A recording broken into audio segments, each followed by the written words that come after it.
estamos estudando o livro de Daniel, capítulo a capítulo. Um ano tão poderoso, 2015, com esta palavra profética. E é claro, você precisa entender muito mais sobre este personagem. Na última aula, nós começamos a falar sobre o capítulo 7, a visão que Daniel teve de 4 animais, que nós falamos também, tratamos como 4 bestas. E explicamos o que cada uma delas simbolizava. Então vamos recapitulando aos poucos aqui na aula, o que tratamos na última aula, para nós encerrarmos a comparação da visão de Daniel com a visão de João no livro de Apocalipse. Exatamente este é o tema de hoje. Vale lembrar que Daniel teve esta visão durante o reinado de Belsazzar. Na verdade, Belsazzar era um regente, né? Ele era príncipe naquele momento do Império Neobabilônico, junto com o seu pai Nabonido. Então nós estamos falando do último reinado do Império Neobabilônico. Na sequência viria o Império Persa, conquistando toda a região da Babilônia, através do grande rei persa Ciro II. Nós estamos falando aí por volta do ano 550 a.C. Então, por volta deste ano aí, que Daniel teve esta visão assustadora de 4 animais. Então, por que se acredita historicamente que Belsazzar era um regente? Como nós explicamos, pelo fato de ser comum o príncipe reinar junto com o pai, e segundo alguns escritos babilônicos que foram encontrados pela arqueologia, alguns relatos de que Nabonido regia o país, né? Ele reinava todo o Império Neobabilônico no norte da Arábia, na região de Temã. Então Belsazzar cuidava dos negócios ali na Babilônia, capital do Império. Então isso mais um indicativo de que Belsazzar reinava junto com o seu pai, por isso que o profeta Daniel fala de Belsazzar como o rei da época, porque é claro com quem ele se relacionava ali dentro da corte. O que dá a entender também, Bispo G, que Daniel já não era um cara jovem, né? Com certeza já não era, né? Já era idoso, já tinha mais de 60 anos de idade. Até bem mais já de 60, né? Porque o reinado de Nabucodonosor foram 42 anos. Ele chegou por volta de 15 a 18. Então, se a gente fizer uma continha aí, ele já estava beirando 70. Exatamente. Então, e é um momento que nós vamos ver quando estudarmos o capítulo 5, que ele já está até meio esquecido, né? Ali dentro. Que é natural, porque com o novo rei também há uma reforma, uma troca, né, de sábios e assim por diante. Agora é interessante enxergar aqui que Daniel, nós tivemos que dar um salto de capítulos, nós estávamos lineares, né, ali até o capítulo 4, agora nós vamos para o capítulo 7, porque essa visão é exatamente no início do reinado de Belsazzar. O capítulo 5 já trata da última semana do reinado de Belsazzar. Muito bem. Bom, nós falamos sobre os 4 animais, as 4 bestas, que simbolizam espiritualmente um domínio universal de uma cultura. E isso, é claro, habilita um espírito maligno que tem domínio nesse momento. Então nós falamos primeiro da visão que Daniel teve do primeiro animal saindo das águas, que era um leão com asas. Então esse leão com asas, no capítulo 7, representa a visão de Nabucodonosor no capítulo 2. Há um comparativo entre o capítulo 7 e o capítulo 2, a visão de Nabucodonosor. Simboliza a Babilônia, o Império Neobabilônico, esse leão com asas. Depois nós vimos também aí a região de domínio da Babilônia, exatamente no centro do Oriente Médio, pegando aí a região da própria Babilônia, a Síria, o norte da Arábia, região da Palestina e da Síria. Depois nós vemos que ele teve a visão do urso, um urso que devorava muita carne, que se inclinava para um lado e tinha 3 costelas em sua boca, que, comparando com a visão de Nabucodonosor no capítulo 2, exatamente o tronco e os braços de prata, que seria a representação do Império Medo-Persa. Podemos falar da própria Pérsia, porque a Pérsia teve um domínio maior e Ciro era dessa região. Depois Vimos também no mapa o domínio da Pérsia, que foi muito maior do que o da Babilônia. Além ali da região central do Oriente Médio, a Pérsia chegou até a Grécia, conquistou toda a região da Ásia Menor, toda a região da própria Pérsia, do Irã e da Média, e conquistou o Egito, coisa que a Babilônia não tinha conquistado. Vimos também o terceiro animal, que era um leopardo, que, em comparativo ao capítulo 2, seria aqui a região do ventre e das coxas, de bronze. E esse animal tinha 4 asas e 4 cabeças. Representa o Império da Grécia, que viria depois. E é claro que representa as 4 cabeças, os 4 generais que estavam junto com Alexandre nessa grande conquista. Uma conquista extremamente rápida. Vamos ver no mapa aí de praticamente todo o domínio persa. Então tudo que eles conquistaram, eles estenderam um pouquinho mais o território comparado ao domínio da Pérsia. E o último animal da visão de Daniel foi uma besta, né? Um negócio estranhíssimo, né? Um animal que não dá para falar que é mesmo, mas com 10 chifres e dentes de ferro. Um animal terrível, que simboliza ali as pernas de ferro na estátua que Nabucodonosor sonhou. O interessante é exatamente a força do Império Romano, o domínio do ferro, o seu exército fortíssimo. E esses 10 reinos, os 10 chifres, que são representados na estátua também pelos dedos dos pés, né? Os 10 reinos que viriam após Roma. Enfim, aí fica algo muito aberto. Mas nós vemos que o domínio territorial romano era um pouco diferente do persa e do grego. Eles não tiveram um domínio oriental tão extenso, eles tiveram um domínio ocidental, toda a região aí da Europa. Então, por exemplo, os francos, né, que chamavam de gauleses, os bretões na Inglaterra, os hispânicos e todo o norte da África. Então nós vemos que não houve um interesse de Roma ir para o extremo oriente, o que também denota aí que essa época os persas voltaram a ter força ali naquela região, ainda com a forte influência grega. Por fim, nós estudamos isso ontem, né? Foi aí que nós comentamos, é claro que na aula passada nós demos muito mais detalhes de cada um destes impérios. Agora nós vamos entender aquilo que a visão de João em Apocalipse tem a ver com a visão de Daniel, porque Daniel, nós vamos entender que ele também se torna um profeta apocalíptico. Ainda no Antigo Testamento, ele tem visões muito próximas daquilo que João vai ter no final do século I depois de Cristo. Então nós estamos falando de uma distância, mais ou menos o que? Um bispo de uns 600 anos? Quase 600. 600 anos. 600 anos. Né? Imagine uma visão tão próxima em alguns detalhes. A diferença é que a forma como João vai ver é de que esses impérios já passaram, porque ele já estava na época do domínio romano. Né? E Daniel tem a visão daquilo que ainda viria na antiguidade. Muito, muito diferente nesse sentido, mas semelhante no juízo. Então, para nós entendermos esse juízo final, que será exatamente o domínio do Senhor Jesus sobre estes animais, sobre estas bestas, sobre essas esferas demoníacas que vão dominar o mundo, vamos ler o capítulo 7, versículo 9. Vamos lá, versículo 9 a 14. Continuei olhando até que foram postos uns tronos, e o ancião de dia se assentou. Sua veste era branca como a neve, e os cabelos da cabeça como a pura lã. O seu trono eram chamas de fogo, e suas rodas eram fogo ardente. Um rio de fogo manava e saía de diante dele. Milhares e milhares o serviam, e milhares de milhares estavam diante dele. Assentou-se o tribunal e se abriram os livros. Então estive olhando por causa da voz das insolentes palavras que o chifre proferia. Estive olhando e vi que o animal foi morto, e o seu corpo desfeito e entregue para ser queimado. Quanto aos outros animais, foi-lhes tirado o domínio. Todavia, foi-lhes dado prolongação de vida por um prazo e um tempo. Eu estava olhando nas minhas visões da noite, e eis que vinha com as nuvens do céu, um como o filho do homem, e dirigiu-se ao ancião de dias, e os fizeram chegar até ele.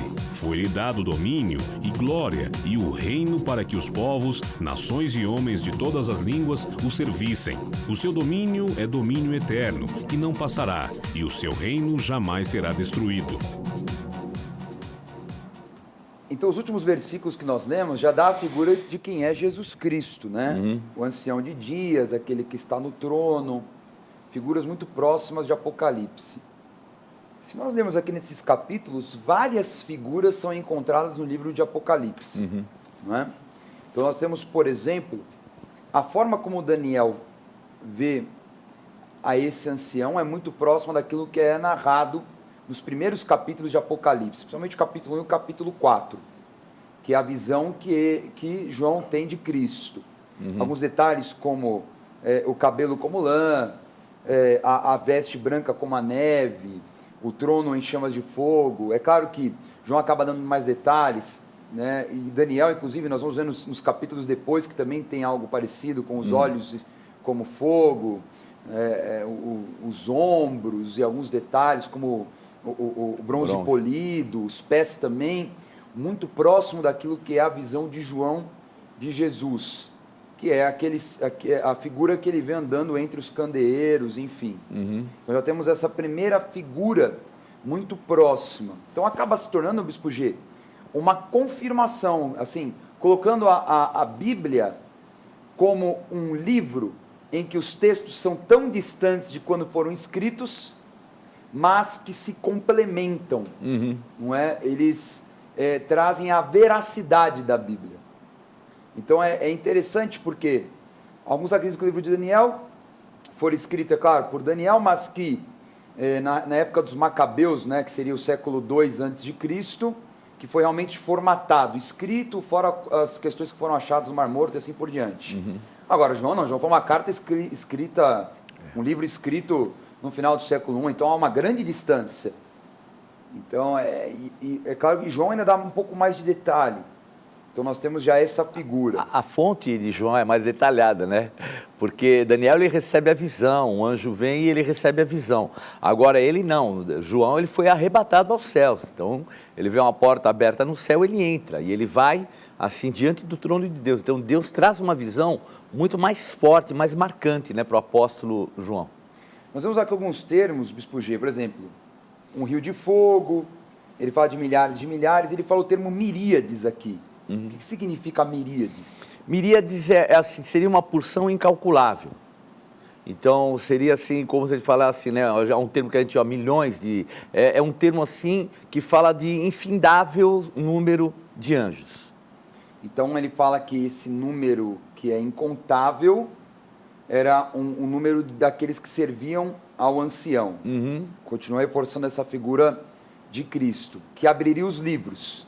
Já aquela alusão ao julgamento. Isso. Essa figura do julgamento. E fala deste chifre, que falava palavras insolentes, acusações. Seria a figura do anticristo, seria a figura, na verdade, do acusador, que é exatamente essa figura que Apocalipse fala, que no julgamento, né, Satanás é exatamente na figura de acusador. Seria isso. Isso, mas o anticristo chegará um momento que ele vai ser personificado. Sim. Então, obviamente, Satanás, com todo o seu potencial, vai colocá-lo sobre uma pessoa. Então, essa voz de insolência é o próprio anticristo, né, que vai exercer um domínio no final dos tempos e que vem, principalmente, o foco dele é contra a igreja. Né? Contra a igreja. Agora, depois nós vemos que esse animal é morto. Então, essa besta, ela é morta. Apocalipse fala também que, além de mortos no abismo, serão lançados o dragão, não é, a Babilônia e a figura da besta, né, o falso profeta e assim por diante. Poderia-se afirmar que esta besta, porque nós vemos que Apocalipse nos fala daqui a pouquinho sobre ela, exatamente a figura.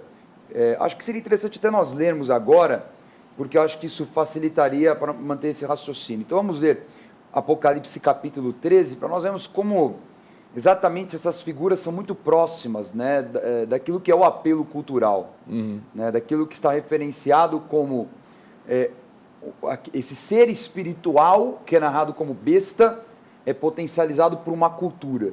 Vamos ver. Vamos lá, Apocalipse capítulo 13, versículo 1 em diante. Vi emergir do mar uma besta que tinha 10 chifres e 7 cabeças, e sobre os chifres 10 diademas, e sobre as cabeças nome de blasfêmia. A besta que vi era semelhante a leopardo, com pés como de urso e boca como de leão. E deu-lhe o dragão o seu poder, o seu trono e grande autoridade. Foi-lhe dado uma boca que proferia arrogâncias e blasfêmias e autoridade para agir 42 meses. E abriu a boca em blasfêmias contra Deus, para lhe difamar o nome e difamar o tabernáculo, a saber, os que habitam no céu. Foi-lhe dado também que pelejasse contra os santos e os vencesse. Deu-se-lhe ainda autoridade sobre cada tribo, povo, língua e nação. Então nós temos essa figura que fala que também emergiu do mar, como Daniel sonhou dos 4 animais, ou seja, né, no meio das nações, dos povos. Esse último versículo já nos dá uma dica interessante, autoridade sobre cada tribo, povo, língua e nação. Exatamente foi o que aconteceu, os impérios, né, eles tiveram autoridade sobre todas as nações da época, sobre as principais nações. Agora, o interessante, Bispo G, é que Daniel ele tem a visão de 4 animais em sequência, certo? Agora nós vemos o quê? Que a visão de João é de um único animal, uma única besta, com estas figuras misturadas de Daniel. Então fala, a besta era semelhante ao leopardo, pé de urso, boca de leão. Então com essas características. Então um único domínio universal no final dos tempos, em que tem, poderia dizer que tem marcas de cada um destes domínios que já foram exercidos sobre o mundo. Correto? Poderia-se dizer isso? Não, é bem isso mesmo. Então, o que ocorre? Se nós olharmos a ótica das nações, porque o mar nada mais é do que esse contingente cultural, esse caldo de cultura, área social, de tudo isso. Então, com o passar do tempo, o que tem acontecido? O aperfeiçoar do conhecimento. Então, essas entidades deixaram marcas, mas agora a situação é bem mais elevada ainda. A despeito de serem 10 reinos, são reinos que hoje têm um contingente muito forte de conhecimento. Então, eles, de uma certa forma, se aperfeiçoaram, entre aspas, no mal. E nós temos que ter essa ótica. Então, é tudo aquilo, só que ainda com um potencial muito mais, entre aspas, moderno. Aqui fala também dos 10 chifres. Poderia ser uma alusão a exatamente a visão da primeira besta, que também tinha isso, os 10 chifres? Porque é uma continuidade. Se nós lembrarmos, tem a própria... o Império Romano, ele se desagregou como império, mas surgiram os outros que se manifestaram, os povos bárbaros. Qual a influência romana? Ela continuou. Ela veio até pouco tempo ainda. Ainda existe essa influência. E esses 10 reinos se espalharam por todo o mundo. Mas o que ocorre, no final dos tempos, esse potencial, entre aspas, de Roma, ele vai se manifestar também. Então, tem os 3 animais, o potencializar, que são os 10 tronos, vão estar ainda, só que ainda num potencial ainda muito maior, adquirido pela cultura, o conhecimento e assim por diante. Pode-se afirmar, pelo fato de João estar durante esse domínio romano, porque ele fala sobre estes 3 animais que faziam parte, característica dessa besta, mas eles já tinham passado, então ele já tinha essa referência dos 3 impérios que se passaram. E que, na verdade, esse domínio dessa besta seria a extensão de Roma, que, sem dúvida, né, absorveu muito da cultura essas 3 bestas que já dominaram. É como se tivesse pego, né? Mas esse é o foco. Exatamente isso. E aí, poderia se comparar a visão de Nabucodonosor, no capítulo 2, que são os pés. Os pés meio barro, meio ferro, com os 10 dedos, seriam também os 10 chifres, que é a extensão, ou seja, aquilo que seria o domínio que nasceu lá atrás de Roma e que se estende até hoje, até o fim dos tempos. Certo? Certo. E o interessante disso é exatamente o fato do ferro ser representado por Roma, ou seja, o domínio de Roma ainda existe, mas há outros domínios misturados com Roma. Isso. Que seria essa figura do barro. E que não se unem. Então a gente vê, há séculos a gente vê essa situação. Pouco tempo atrás, Império Otomano, que teve aí uma ascensão muito grande, teve um domínio muito grande, quase um século. Depois nós vemos as guerras, que são as guerras, Primeira Guerra Mundial, Segunda Guerra Mundial. Tudo isso não se misturam. Ocupam o mesmo espaço, tem praticamente, entre aspas, a mesma cultura, o exemplo da Europa, mas não se misturam e há esse contingente forte ainda de Roma. A influência de Roma ela é muito grande ali, na Europa principalmente, né? E nós vemos que logo quando tem a decadência do Império Romano, se inicia a chamada Idade Média, né? Com a queda do Império Romano vem a Idade Média. O Império Romano é dividido em dois domínios, que seria o Romano Ocidental, né? Que é a igreja em Roma, o domínio de Roma, e o Oriental, que fica em Constantinopla. E é interessante que os historiadores classificam que o final da Idade Média acontece com a queda de Constantinopla, porque Roma continuou com o seu domínio. Mas a cidade de Constantinopla ela foi destruída mais ou menos no ano 1453, alguma coisa assim. 92, acho. 1492. Então a gente vê mais ou menos o fim desses processos, isso que vai acontecendo, e Roma permanecendo, mas o mundo vai mudando também os seus domínios junto com ela. Exatamente nesse sentido, porque depois vai vir o domínio comercial hispânico, depois o domínio inglês, depois o conflito com um possível domínio francês com Napoleão, e que acabou dominando a parte continental da Europa, até como você falou, vão vir as guerras mundiais, o domínio hoje, poderíamos dizer, dos Estados Unidos, aquela época da Guerra Fria, né? São os reinos guerreando, né? Os 10 tronos guerreando entre si por um poderio, né? Então fica sempre girando entre alguns tronos, e aí tem muita especulação sobre isso, até, Bispo G, é curioso. Você vai na internet, coloca anticristo, você ouve de tudo. De tudo, é verdade. Que anticristo é o Papa, que anticristo é o presidente dos Estados Unidos, que anticristo é da Coreia do Norte, é da União Soviética, vai vir da China, vai vir do meio dos muçulmanos, um monte de coisa. Você vai ver lá, cada um fala uma coisa sobre... Ninguém sabe, e é muito difícil você apontar, até porque... seria uma coisa um pouco irracional, talvez. Eu penso assim, nós acharmos e definirmos da onde virá, ou quem será, senão a gente começa também a trazer uma definição de quando Jesus vai voltar e de quando as coisas vão acontecer. Então, é claro que isso sempre vai ficar em dúvida.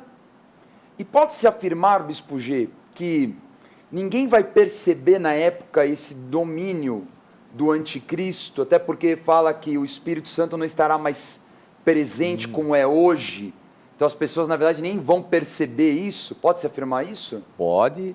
Veja, o que falam de ter já sido Hitler, o anticristo, o espírito do anticristo, o apóstolo Paulo desde o início fala que ele continua. Então o anticristo é o que? É esse potencial do espírito anticristo colocado numa pessoa, mas não é é na pessoa. Então a marca, que esse é o chifre que vai se sobressair dos 10, a marca que tem ele é que ele vai ter o reconhecimento de todos os outros chifres. E para que isso aconteça, tem que ser alguém que ninguém desconfie, porque vão ter que aceitá-lo. Então, há uma, vamos dizer assim, uma ótica que eu até concordo um pouco, é uma ótica milenarista, que acham que o anticristo virá dos judeus. Porque para aceitarem uma pessoa, os judeus aceitarem uma pessoa exercendo um domínio mundial, só se for um deles. Por causa da marca de toda a história que a gente tem, a gente já sabe. Então, esse seria, vamos dizer, um indício. Mas seria difícil. O dia que ele estiver, ninguém vai estar falando que é ele. Porque ele enganará a muitos.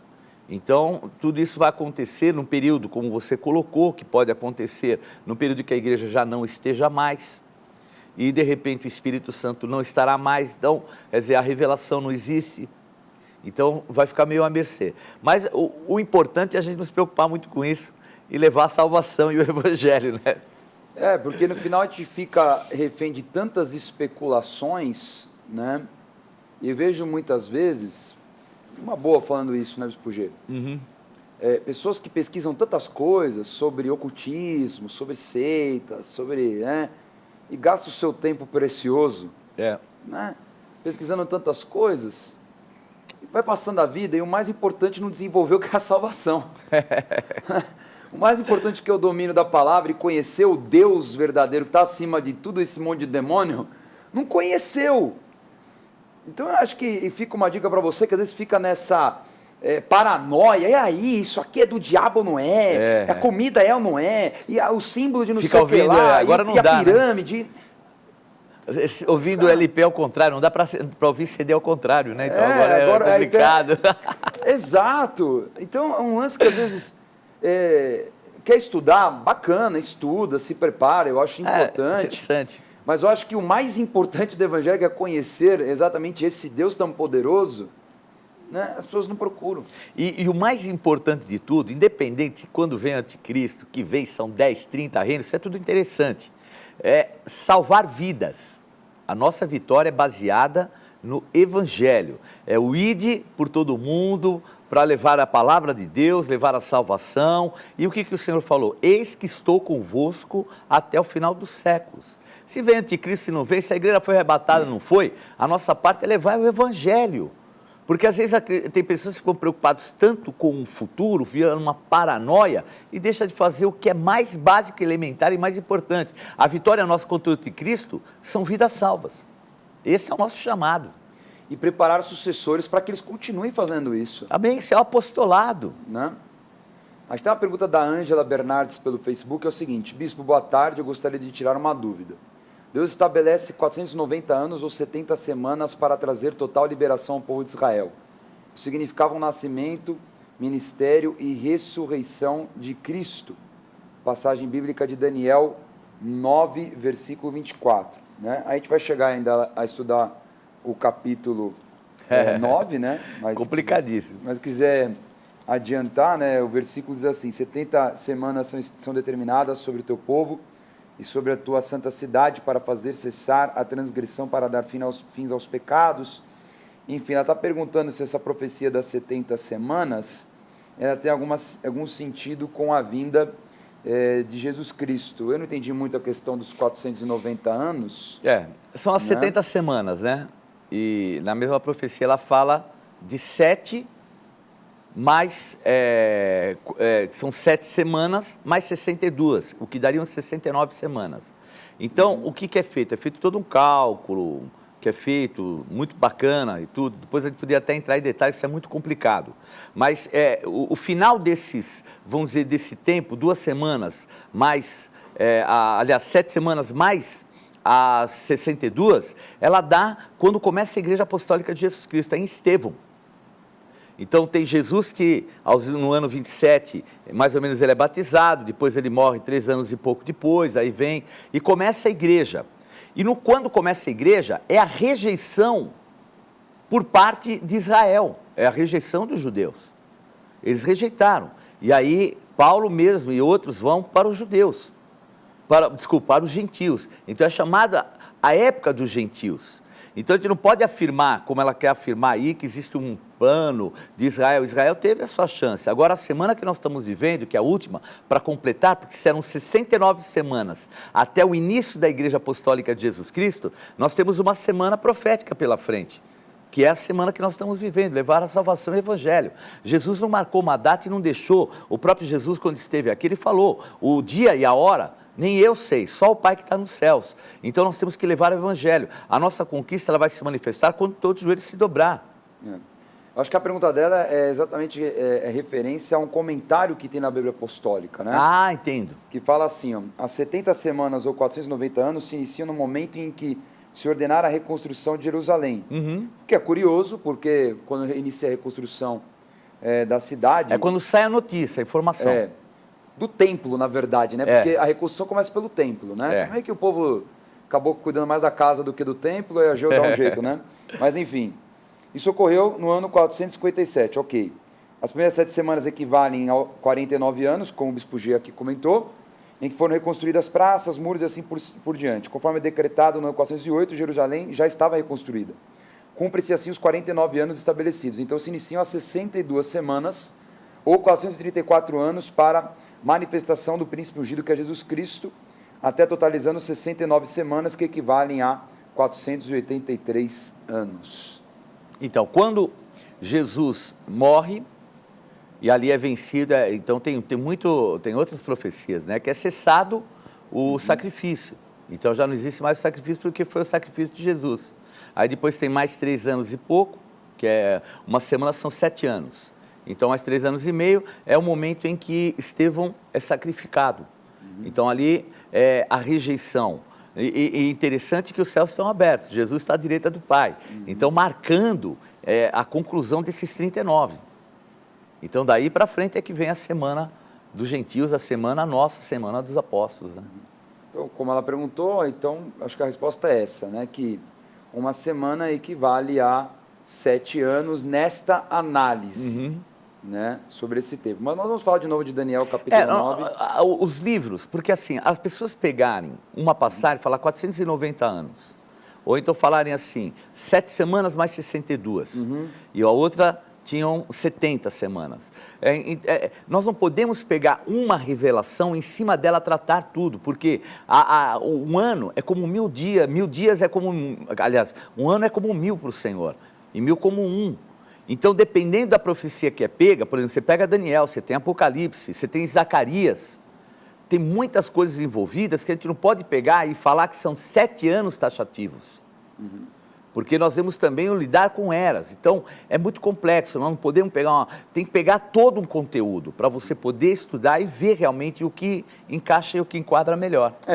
Nós temos aqui em Apocalipse sobre 42 meses, agir durante 42 meses, tá? E nós lemos, vamos ver aí Daniel capítulo 7, 24 e 25, para a gente falar um pouquinho sobre tempo para encerrarmos a aula, que eu acho que é válido. Vamos lá. Vamos lá. Os 10 chifres correspondem a 10 reis que se levantarão daquele mesmo reino, e depois deles se levantará outro, o qual será diferente dos primeiros, e abaterá a 3 reis, proferirá palavras contra o Altíssimo, magoará os santos do Altíssimo, e cuidará em mudar os tempos e a lei.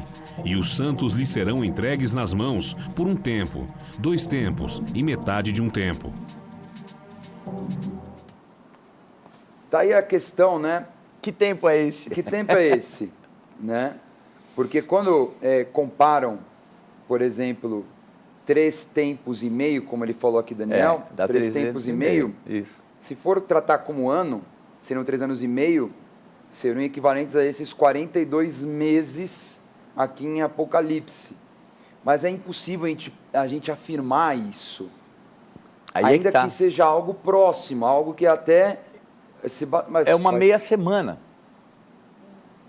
Também. Também.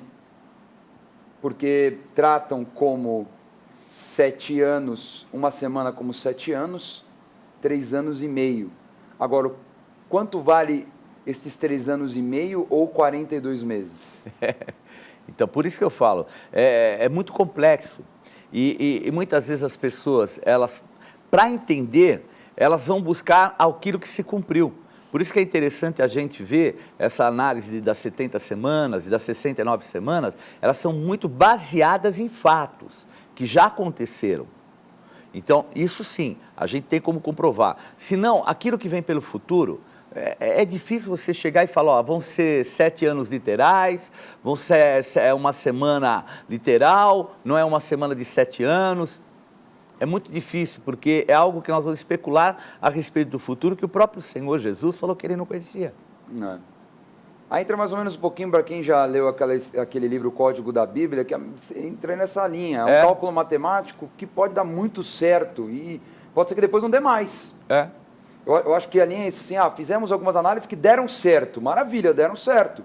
Por exemplo, essa análise das 70 semanas. Então, encaixaram, mas não quer dizer que isso é uma regra, né, que vale para tudo.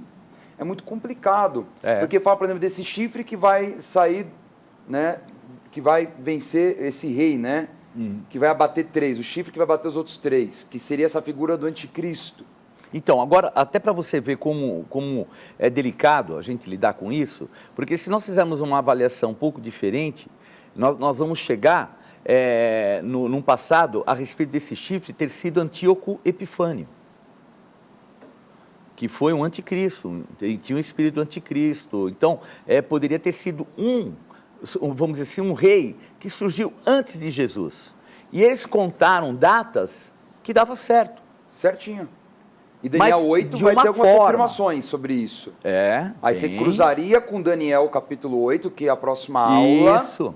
Que com esses cálculos indicaria isso. Isso, porque quando fala dos reis, principalmente Daniel 8, por isso que eu procuro, quando eu trato Daniel 2, 7, 10... eu procuro evitar de tratar o 9, o 8, o 11 e o 12, porque você pode cair num erro assim muito forte, porque tem coisas que já aconteceram. A palavra profética em Apocalipse diz as coisas que foram, as que são e as que serão. Então tem coisas que aconteceram no mundo espiritual, tem coisas que ainda vão acontecer e tem outras que já aconteceram. Então é difícil lidar com o tempo. Difícil. Muito difícil. E as visões de Daniel também estão numa ordem que elas também não facilitam. Por isso que a gente está tentando tratar de uma forma... É claro que a gente está fazendo cronológica, né? Mas como falou, é muito arriscado tomar isso como algo definitivo, o que é teórico. Para coisas do passado, a gente pode até encaixar, mas dá também, com as coisas do passado, dá para a gente ter várias opções também e darem certo. Exatamente. Aquela palavra pode ter efeito no passado, mas quem diz que ela não pode ter efeito também no futuro, né? Numa outra condição. Então, quando a gente estuda Daniel Apocalipse, tem que ter muito cuidado, porque nada é rigorosamente certo, tá? Até porque muitas coisas são mistério, e vai ser mistério para nós, e muitas coisas nós não veremos, porque nós seremos arrebatados. Então, o mais importante de tudo que a gente pode tirar a conclusão, desenvolva a tua salvação.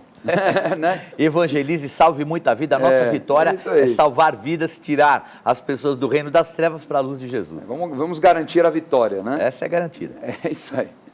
Antes de nós revisarmos, vamos falar hoje sobre um produto muito bacana do Gospel Bay, a Bíblia Apostólica, anotada pelo servo de Deus, apóstolo Estevam Hernandes, a Bíblia Renasci, essa Bíblia para jovens. Além do conteúdo incrível da Bíblia Apostólica, tem essa capa aí na pegada da galera e um encarte com 12 ministrações, né? 12 assuntos polêmicos, segundo a palavra de Deus, para jovens. Então adquira esta Bíblia através do site gospelbay.com.br com pagamento facilitado. Tem uma promoção te aguardando, ou pelo Televendas 3500-1222. Você vai receber com toda a segurança e comodidade na tua casa. O Gospel Bay é a loja virtual da Rede Gospel de televisão. Nova loja Gospel Bay. Os seus artigos preferidos agora estão ainda mais acessíveis no site gospelbay.com.br. Mais ágil, mais simples e mais seguro. Acesse agora mesmo o novo site gospelbay.com.br e boas compras. Vamos revisar as 2 últimas aulas. Na aula de hoje, estudamos a visão das 4 bestas, descritas no capítulo 7 do livro de Daniel. Visão que narra a sequência de impérios que comandariam o mundo até o juízo final: Babilônia, Pérsia, Grécia, Roma e o Anticristo. Comparados a visão de Daniel com a visão de Nabucodonosor no capítulo 2 e a visão de João no capítulo 13 de Apocalipse. E vimos que as visões se complementam e se validam. Chegamos à conclusão de que Daniel é um profeta apocalíptico no Antigo Testamento. Tome nota da agenda do programa Escola de Profetas. Não perca a oportunidade de se aperfeiçoar mais no conhecimento da Palavra de Deus e desenvolver seu ministério. Participe dos cursos do Centro de Estudos Apostólico. Para mais informações, acesse ceaapostólico.com.br ou entre em contato pelo telefone 11 3203 0641.